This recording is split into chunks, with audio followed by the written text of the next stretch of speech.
Book it. This team is going to be on Canal Street. Oh, I would love that. Week 2 of the high school football season here in North Louisiana has concluded, and that means we are back for another Norla football recap podcast. I'm your host, JD. My guest this week is none other than Top Rat, a fan favorite. Rat, how are you doing? Glad week 2 is behind us, but even more looking forward to week 3. This upcoming week 3 is going to leave everyone just. There's going to be a lot of great games this week, JD, and it's going to outdo. Week 2 was an amazing week, but week 3 is really going to be better. But you're looking ahead into the future, and I like that. But if we look into the past, the recent past, there were a lot of great games this week, and we're going to get into that in a minute. But speaking of the past, I really liked what you did last week with the Ravel Bastrop footage from that game you went to. Do you have any? Apparently, you have a collection of games that you've gone to in the past that I didn't know about. Do we have anything to show the viewers this week? We do. This week, we are showing a matchup from 2012 between Franklin Parish and OCS, where they met at none other than Richwood on Highway 165. This had to have been a neutral site game. I mean, I think we're all thinking it. Why are they playing in Richwood? Well, I think it speaks for itself. This was a neutral site location. It had to have been. Oh, absolutely. And it is a true neutral site game. You have OCS, which is on the north, kind of the north side of Monroe, right there on 165. And you've got Franklin Parish, which is in lovely Winsboro on 425, kind of south by southeast of Monroe itself. If you go from OCS down to Winsboro, you would pass St. Frederick. You would not pass Sterlington. That's farther north. You'd pass St. Frederick. You would kind of come near Richwood, depending on the route you take. You could pass through Richwood, or you could pass over. You could pass the landfill over there by Washita Parish, and pass Ravel and Mangum through that way. So there's a lot of different neutral site locations you could have there. Mm-hmm. Mangum, Ravel, Washita, Richwood. I'm just glad that these schools, for whatever reason that they met at a neutral site, actually chose a place that is in between, so the fans from both schools have a chance to meet, and you kind of get that whole, divide the colors. You get the green and gold from one side on the stadium, and then you have the navy and red of Franklin, the Patriots, on the other side of the stadium. It really sets a good example. From what year was that? 2012. 2012. Yeah. Back then, when we were putting neutral site games in the right places, like maybe if LSU were to play Colorado, they would play in Dallas, and not LSU versus, I don't know, like Miami and Dallas. That wouldn't make any sense. Yeah. Now, you said it. There's a lot of options on these games, like Franklin Parish and OCS. There's a fair amount of distance there. So, yeah, you named them all. St. Frederick's would have been an acceptable neutral site location, but there are obviously better ones. Raven. Right. St. Frederick, too close to OCS to be true neutral. Right. You really want to try to get as middle as you can, and split the difference, and it makes it easier on the fans and the families. Just that way, they both can drive a medium distance as opposed to one of them having to drive further, or like you said it. If LSU plays Colorado and they're playing in we're in the Tampa Bay Buccaneer Stadium, well, we're just adding time to where their drive is. But hey, in 2012, Franklin Parish and OCS got it right. What was the atmosphere like, Rat, when you were at that game? Well, I've reached out to YouTube to see if I could use this footage. This week's, unfortunately, I wasn't at this game, but I'm on YouTube a good bit of the day, and I saw this footage and I thought this would be great. Well, this just seems a little disingenuous. I mean, last week we had a game that you were at, supposedly, and this week is just something you found on YouTube. What's the point of that? Well, it's hard to. Were you even at the game in 2007, the Bastrop Ravel game? It's hard to get footage week after week. This podcast is a weekly thing. Starting to think you weren't even there. Well, I mean, I found it on YouTube, so that I don't. It's basically like, the library. Basically, you rent it, you bring it back, and then it's there. And I think you're going to get us into some legal troubles if you keep talking. We should probably move on. Neutral site, Richwood, OCS versus Franklin. Enjoy the footage. if you fast forward 10 years to this year, neutral site games have taken a real turn for the worse. We always have a game on in the background when we record. We've got the Packers-Saints game as we record this on a Sunday afternoon. Neutral site in Jacksonville, Florida, which just makes no sense. You're going east of New Orleans and southeast of Green Bay, Wisconsin. It doesn't make much sense for this game to be played here. I think Memphis would have been nice. Louisiana Tech would have worked. At the amount of people that it looks like are in the stands, they could have easily fit at Louisiana. I mean, we can go from the University of Iowa, Iowa State, dip into Arkansas. We could have played at Arkansas State. Mm-hmm. Fayetteville would have been War Memorial or Fayetteville, really. Either of them locations. Middle Tennessee. Jacksonville makes no sense. No. This is basically corporate greed that I think the NFL is trying to implement by saying, hey, all y'all small schools that are convenient to the travel of the Packers and the Saints, we don't want to party there. And so Jacksonville just so happens to be an NFL conglomerate effectively. And I think it makes no sense them playing in Jacksonville. What also makes no sense is when you have two Norla schools play at a neutral site that is not neutral, or even worse, a Norla school hosting a school from a different state and then putting a neutral site game on the opposite side of the host school. Ruston High School, to segue this back into Norla, Ruston High School hosted Oxford High School out of Oxford, Mississippi. Now, if you're not familiar with Mississippi, Oxford is in the far northern part of the state.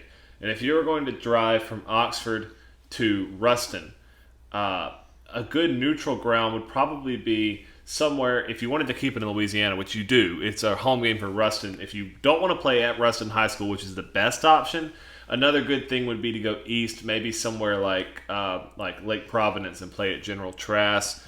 Or if you wanted to go right on the border, you could play, if you wanted to cross the river and play in Vicksburg, maybe at Warren Central, something like that. But what makes no sense, Rap, is that they hosted this game at Independence Stadium in Shreveport, right, which is dang near in Texas. I get that Independence Bowl needs some games week in and week out because there's not a professional team that plays there. That would have been great if, back 5-6 years ago, Shreveport was trying to get an NFL franchise.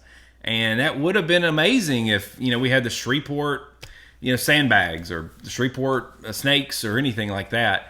And so I get that they got to fill those slots with neutral site games because there's not a home team in Shreveport that operates week in and week out of the Independence Bowl. Correct. But if Oxford is going to play there, they probably would like to play a team from that area. I think so. As it was now, they probably drove through Ruston and then another hour passed just to play Ruston, and then end up losing to them. So salt on the wound, the Bearcats end up winning 28-14. They were a big underdog against the Chargers out of Oxford, Mississippi. But so not only do you have to lose the game when you're a favorite, but now you have to drive back through the town you just lost to on your way back home. That adds another 2 hours to their...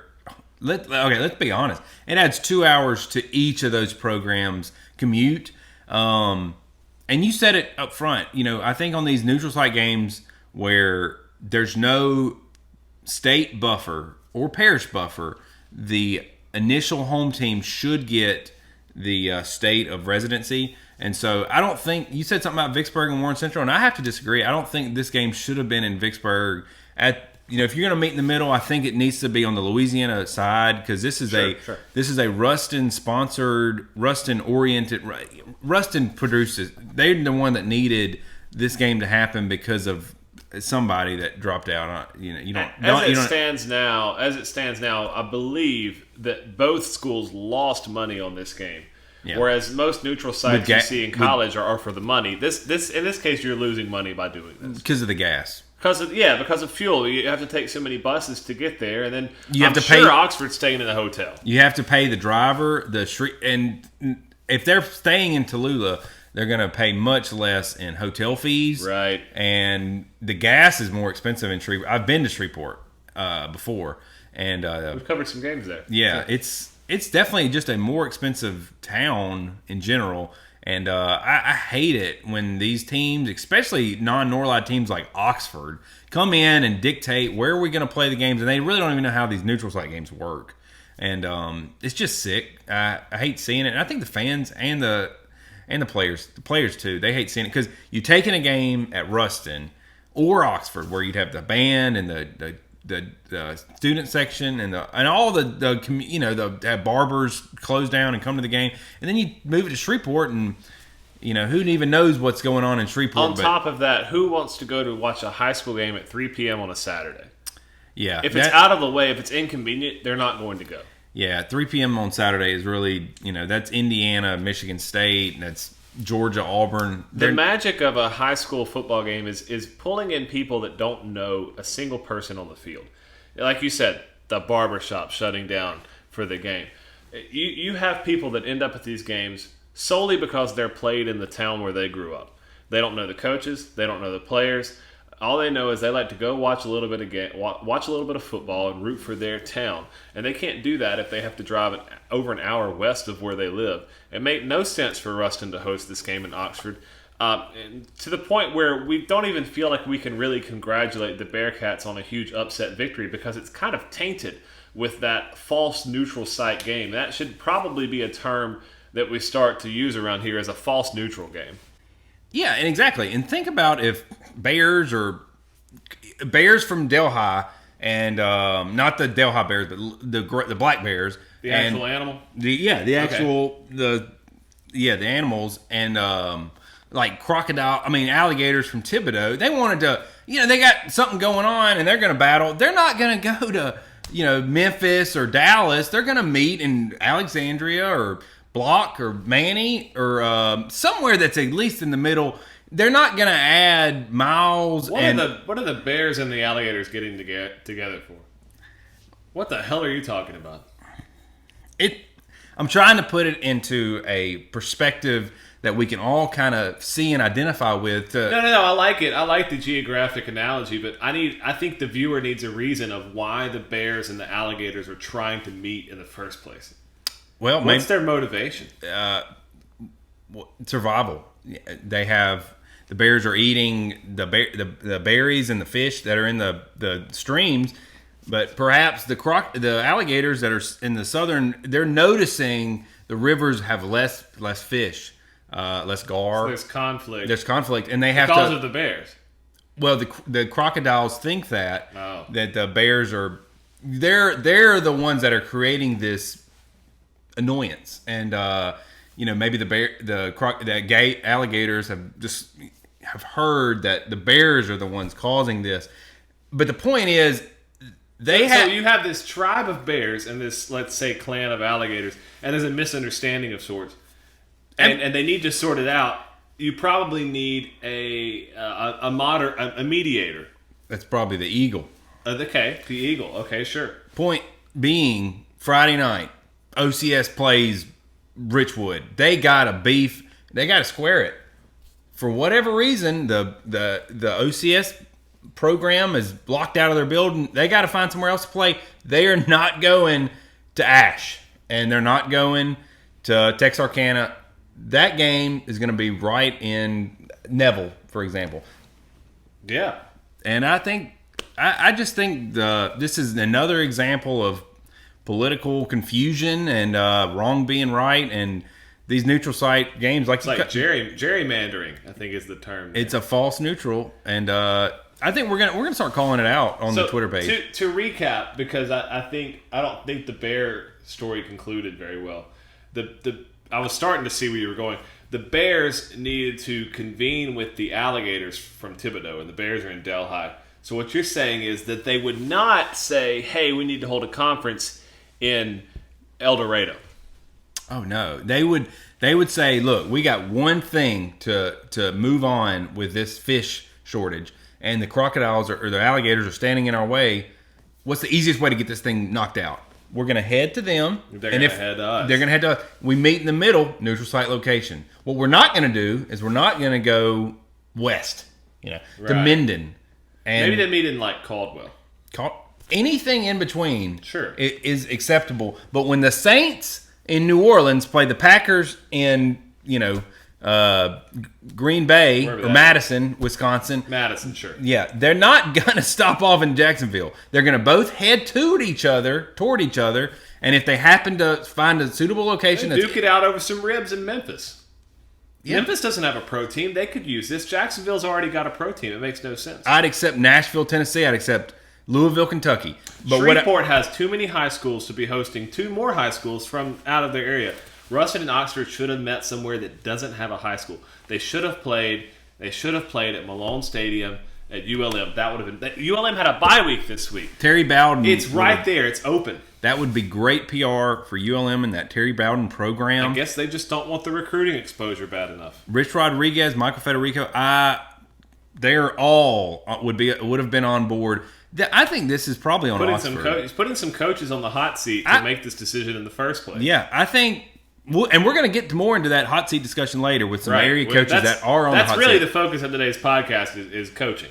And right. This is all building to that. Yeah. Final point on the Ruston-Oxford game. The more I talk about this, I do think ULM could have used that PR. They could have used the gate sales. And I think Ruston in general, even though it's a tech town, they support ULM. I think this is on Oxford. I think they are, they're flying with that Ole Miss vibe. That I know. And I think they're the ones here that made things difficult. Yes, I know many people in Ruston that would be happy to see their kids go to ULM if it means a chance of playing at another level. And speaking of, like you said, coaches being on the hot seat, I think we have to address a couple of Norla coaches, and it's going to get a little uncomfortable. Yeah, we have to be critical sometimes. Yeah, this is tough for us, and we might not even talk about it. Well, we probably should. Maybe we'll try to work around it a little bit. There's a coach. I don't 5A school. I don't want to name any names. Okay, no names then. 5A coach from a 5A school travels to a fellow Norla school that's 2A or lower. We're not getting specific. Right. Purely hypothetical, but it did actually happen. This week, 2A school hosting a 5A school, and the 5A school comes in as a 24.5-point favorite after beating another 2A school at home last week fairly easily. And then the 2A school, who's the 24.5-point underdog, beats the 5A school 41-20. The 5A school has a coach who is in his first year, has made some questionable social media decisions in recent weeks. It begs the question: where is his focus, and where is his team's focus? If you're going to go down the road to a random 2A school and lose by 21 points in a game you should easily win. I mean, God forbid, thank you. It was a Norla school, but what are they doing heading down to this smaller A school and getting their brains blown out? Congratulations to the team. We'll just call them the Tigers, the 2A team that did win this game. They definitely earned it, but they definitely also outcoached a coach from a bigger, more prestigious program. And I think that some questions have to be asked. Right. And all of this is definitely tied into a questionable social media presence that I don't know. I don't want to name any names. I really don't even want to. I'll talk about it, but I don't want to talk about it. But everyone else is talking about it. Right. And I think it's on the tip of everyone's tongues, and I think the waters are tainted. And too many times we look at a bad loss, and we say, "Oh, big win for the little guy," but we never think about how the big guy should have really not given the little guy a chance. Right. Look, we're not overreacting. We just don't think this team should be in this spot. They're not going to win very many games this year. And I think he needs to go. It's a team that typically makes their non-district schedule smaller, seemingly weaker teams from the Norla, and now it's starting to bite them in the butt because when you play a team that you're supposed to beat, it is a no-win situation. If you beat them, everybody looks and says, okay, pat yourself on the back. You should have won that game. You were a 24-point favorite. I got a big example for you. Okay. This team that we're talking about, this is basically It's the Vanderbilt of 5A. Oh, I said it. They're in 5A. An academic school. No, not even that. They are week in and week out playing the Alabamas, the Auburns, the Alabamas, the Floridas, the Georgias, the Alabamas, and then they schedule, East Baptist State, and they get beat. That's what happened, and when you view yourself as someone who needs to play the little guy, you inevitably become the little guy. And we are going to keep an eye on this unnamed team and this unnamed coach, they're 1-1 now. It's not like they've started 0-2. Yeah. They're 1-1, but they've played 2A schools. They had a good win over Delhi Charter in the first week. Sure. But don't expect much from them, and I don't expect that coach to be there very long. And you feel bad for him and his family and the students that are going to have to get a new teacher probably in a few weeks. Right. What happens when you fire a coach in the middle of the season? We're not saying he will be fired, but when he is, what happens if to that class he's teaching? Right. And if he's not teaching a class, what is he doing there in the first place? Yeah. Oh, and I mean, do you bring in like a substitute, like the old guy who's just there every day and he takes over for the rest of the right, who needs some kind of medical insurance so he gets a substitute teacher's job. Right. But the kids, I get on Monday morning, there's going to be an announcement over the intercom. Students, keep doing your homework your projects, because a lot of them kids, I guarantee you, they're thinking, oh, I don't have to do anything anymore. This guy's going to get canned, in week 4 after we go 0-4 or 1-3, and I'm not going to have to do any more work because there's going to be a new teacher. And yeah, I feel bad for the assistant principal who has to fill in for that class for 2 weeks while they look for a teacher. Right. But there's another coach. We still won't name any names because it has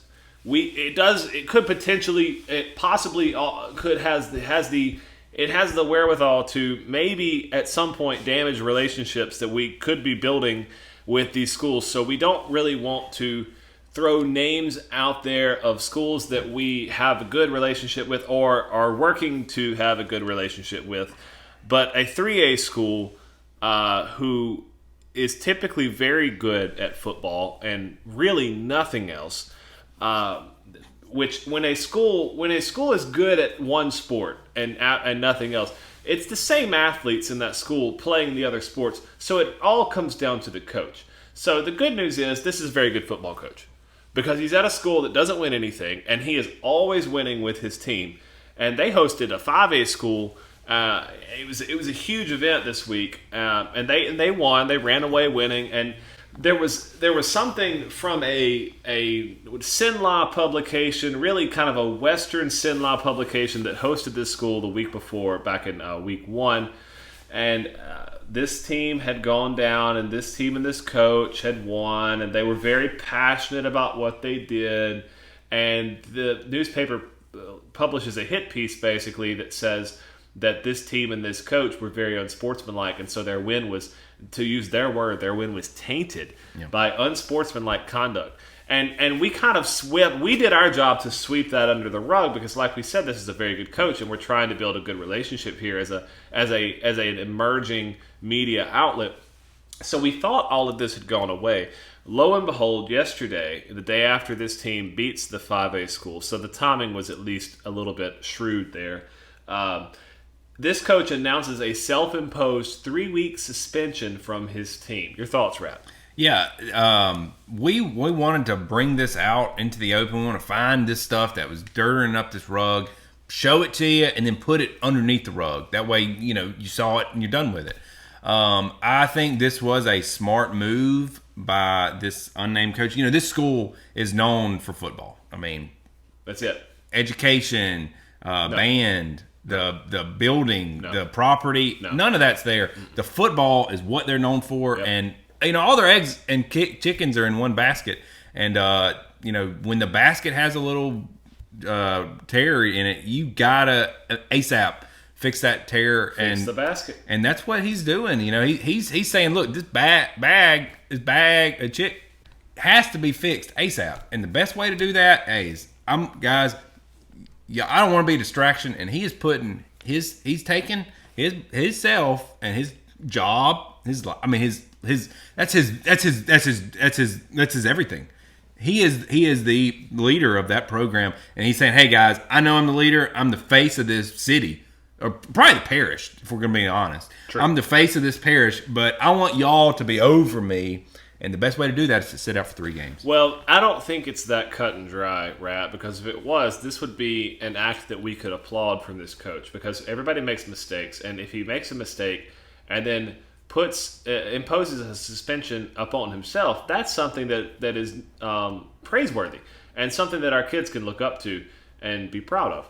But as we discussed on our media platform, which is mainly just Twitter at this point, we do not see that he did anything wrong, and nobody really seems to think that he and his team did anything wrong besides the team that they beat. And I think there's a little bit of some high tension and some passions there. It is a rivalry game, and when you get beat week in and week out by your rival, year in and year out, you tend to just escalate things. So if he really didn't do anything wrong, which I still contend that he didn't, and he's still imposing a ban on himself, I have to think that somebody from the school that was defeated has some sort of dirt on this coach that we don't know about, and I think there's a little bit of blackmail going on. So I think it's safe to say that this coach did something or said something has nothing to do with this game, something very off the field that he does not want anybody to find out about, and that is why he is doing the 3-game suspension. I think there is some serious blackmail going on, and I have to wonder, how dry are the skeletons in his closet?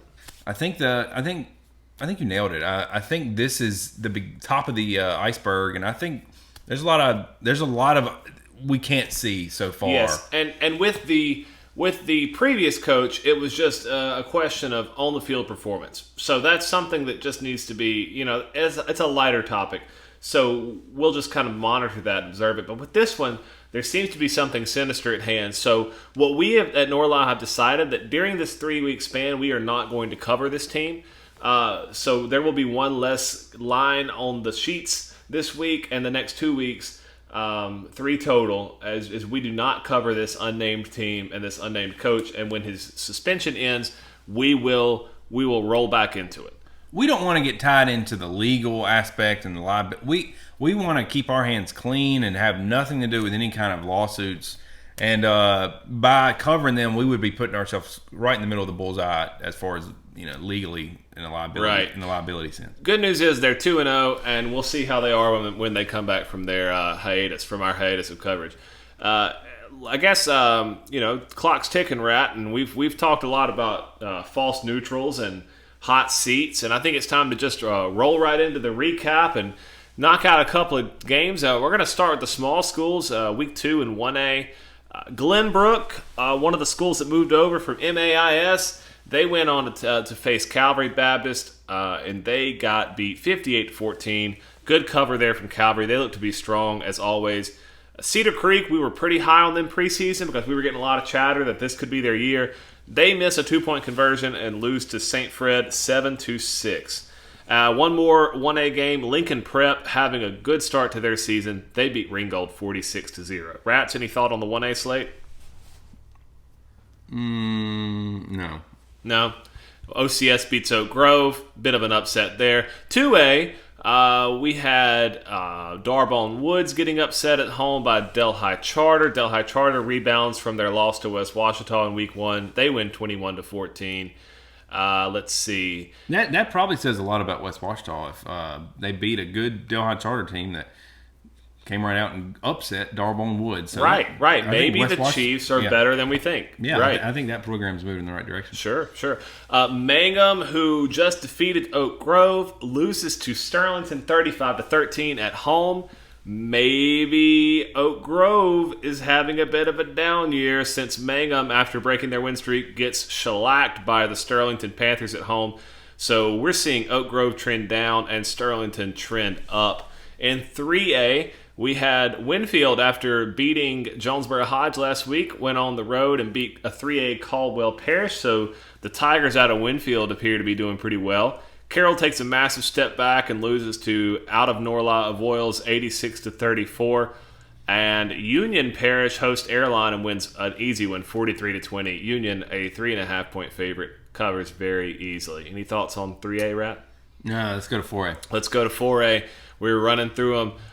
We did not have a line on Evangel Dutchtown, but Evangel goes down south and loses pretty bad. Bastrop upsets Faraday 16-0. Good job by Bastrop, traveling down to the Sinlaw farmlands and taking care of that one. Minden handles Green Oaks pretty easily. A nice rivalry between Neville and Ouachita. That's another classic. When Neville played Ruston last week, just a big rivalry with big intentions, and we talked about that rivalry being so intense that we didn't even really want to say how the game went. And this is another one where Neville and Ouachita, it just goes back year after year. These schools play each other. They used to be in the same district. They're not anymore because Ouachita is 5A, but they still play every year. And these two schools really hate each other. You got any thoughts on that rivalry? There's some old grind types of the Neville and Ouachita alum that they wanted. You know, this was another example of games they won't touch just because it brings back. So it's a touchy subject, and it's something that you just leave it all on the field, and yeah, you know, you look, and Ouachita Parish is going to look to rebound against Neville next year. Yeah, not even going to mention the score again. We just want to honor that tradition. Halton is upset by Northwood. Northwood rebounds from their loss to Byrd and beats Halton 27-20. The Buccaneers are off to an 0-2 start, and things are not looking good for them. Finally, we have 5A. Benton travels down south to take on Barb. Barb not playing a season last year. I think there's still some hangover from that as they lose to Benton 49-40. Good job by the Benton Tigers, though. They have been trending up the past few years. West Monroe's game with Brother Martin gets canceled. Ruston, as we mentioned, hosts Oxford in a false neutral and wins that one 28-14. And finally, Byrd beats Tioga 18-3. Are there any more of those 5A scores you want to look at, Rat? No, it's just really sad that West Monroe was looking forward to opening their doors and letting all the community come in to watch their Rebels take the field on Friday night, and they wasn't going to be able to happen. It's a shame that they were trying to get an opponent to come in and give the Rebels a run for their money, but sometimes that's just how it goes. But especially when you play on Norla schools like Brother Martin, it's bound to happen. And so I would kind of urge and kind of put out a all points bulletin to the West Monroe staff and the coaches directly. This is actually on the coaches. Absolutely. Don't schedule out of Norla competition, and this kind of shit won't happen. Yep. Well, to wrap things up, the analogy, I think we should just go back to the Bears and Gators. When those Bears and Gators met up in the middle, a little lost girl in the woods named Goldilocks went into the Bears' den, and she tried some of the soup and it was too hot. She tried some that was too cold, and she found some that was just right. And everything she did, she went right to the middle. She went right to the moderate neutral side. She didn't try the hot soup and say, maybe if it's hotter, it'll be okay. Yep. So with that, we at Norla have to say, no more false neutrals. We're done with false neutrals. We're not covering them anymore. See you guys next week.